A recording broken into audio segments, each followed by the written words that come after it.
This is the Mobile Philosopher Podcast. It's a lucky dip of strange distractions taken from the work of philosophers both living and dead.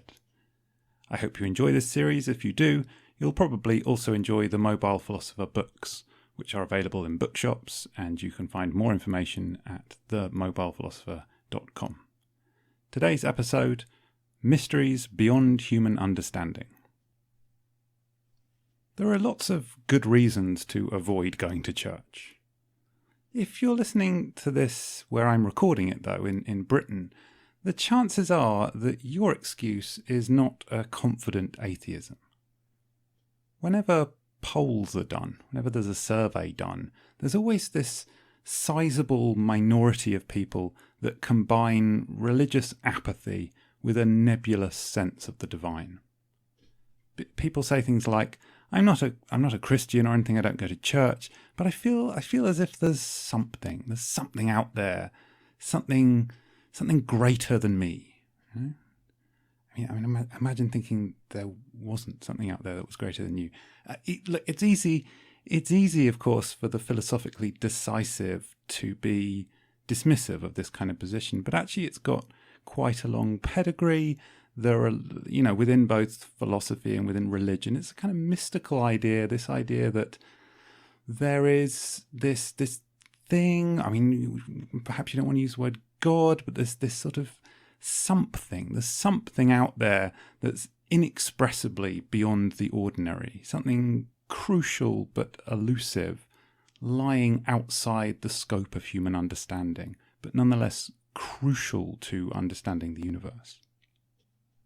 Kai Nielsen has argued that this nebulous religious position doesn't actually make any sense.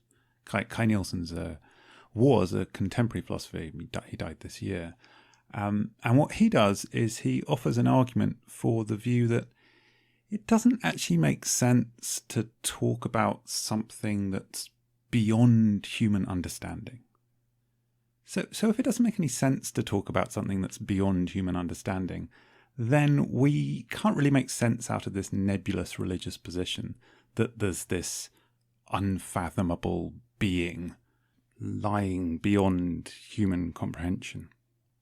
So, to understand Nielsen's argument, we're going to have more of a think about this idea of something being beyond our understanding. Obviously, this makes sense to some extent. I mean, there are lots of things, obviously, that I cannot understand. I'm just not smart enough.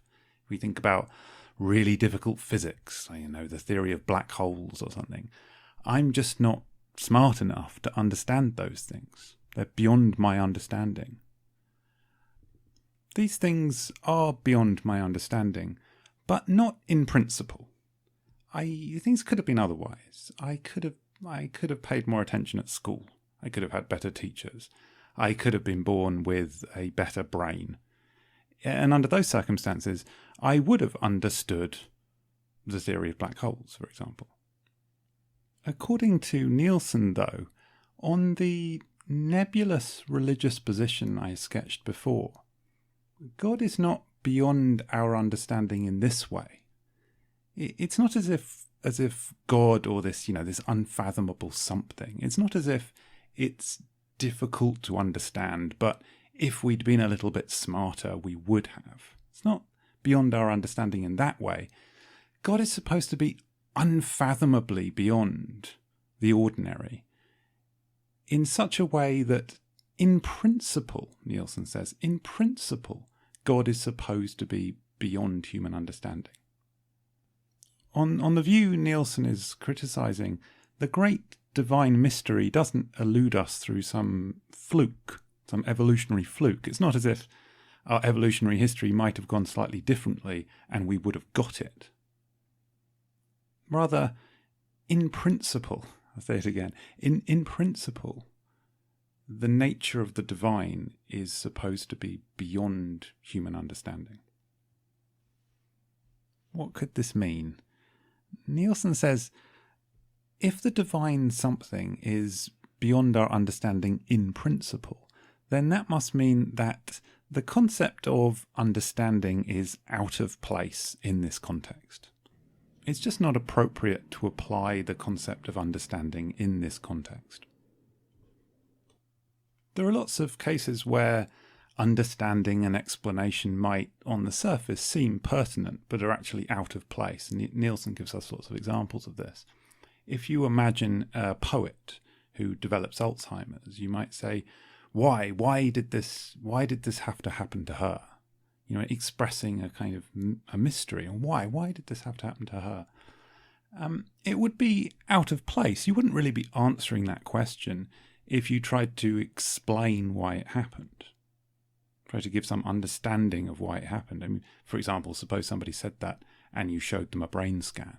That's not an answer to their question.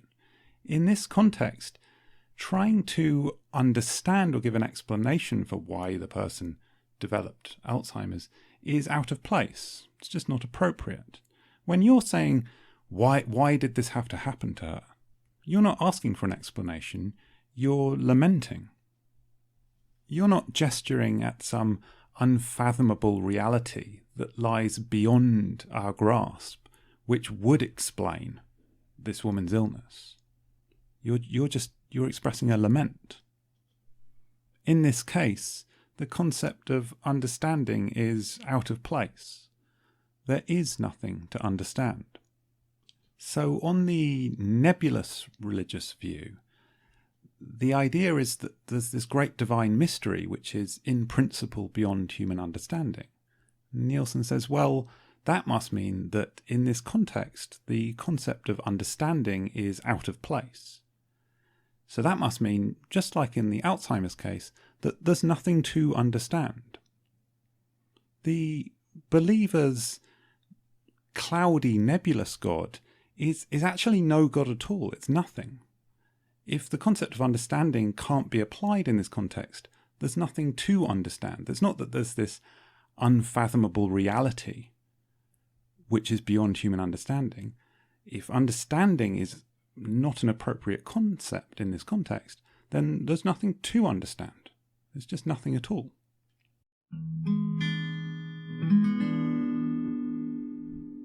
The nebulous religious believer might want to respond to Nielsen in the following way. They might want to say, oh, okay, Nielsen, you're right that the concept of understanding does meaningfully apply to God. After all, God is something in the world.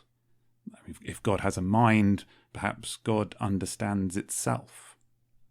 So the concept of understanding does apply to God. So God is understandable in principle. It's just that God is beyond human understanding in principle. Nielsen has a response. Consider your concept of understanding, and now consider your concept of human understanding. Aren't those the same concept? They are, aren't they? Your concept of understanding, your concept of human understanding, and there's no more to your concept of human understanding than just your concept of understanding. And therefore, it can't possibly make any sense to talk about God being understandable but not humanly understandable. So we can summarise Nielsen's argument as follows. If talk of the great divine mystery of God is to be talk about something rather than talk about nothing, the concept of understanding has to be meaningfully applicable to it for the reasons given before. In which case, God is understandable in principle. And since understanding and human understanding are the same thing, God is humanly understandable in principle. So there cannot be a great divine mystery, a being beyond us in principle. So the nebulous religious view, so popular on surveys, doesn't make sense.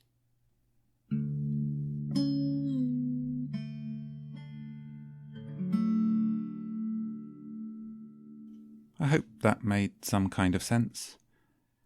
There are more of these. Hopefully you enjoy them. If you do, I hope you'll also enjoy the Mobile Philosopher books. There are 3 of them, and for more information, please go to themobilephilosopher.com. Thanks for listening.